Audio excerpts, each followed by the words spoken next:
Des images impressionnantes.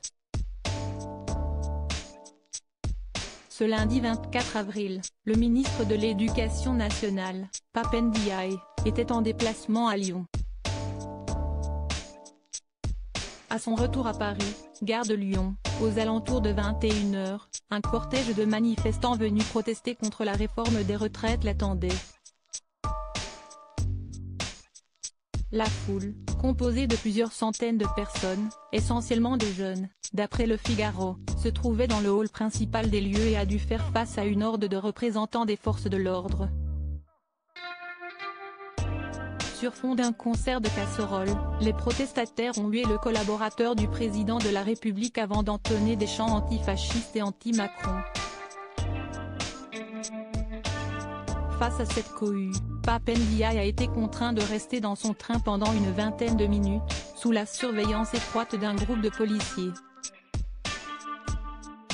Comme le révèlent les images capturées par nos confrères Clément Lano et Rémi Buizine, le ministre de 57 ans est ensuite sorti précipitamment de son wagon avant d'être exfiltré par un tunnel situé en milieu de quai. Il a donc pu quitter discrètement la gare en évitant la sortie principale et en échappant ainsi aux manifestants.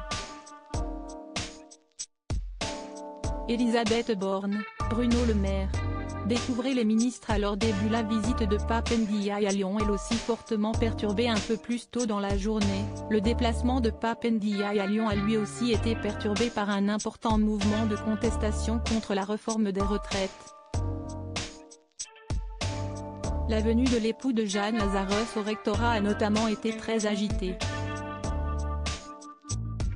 Quant à sa visite à l'Institut national supérieur du professorat et de l'éducation, INSP, elle a même été reportée en raison de la présence, devant le bâtiment, d'une centaine de manifestants, rassemblés en comité d'accueil après un appel lancé par la CGT Éducation du Rhône sur les réseaux sociaux.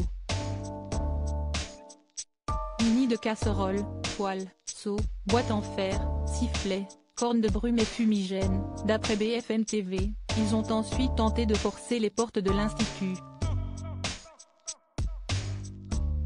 Article écrit en collaboration avec 6 médias.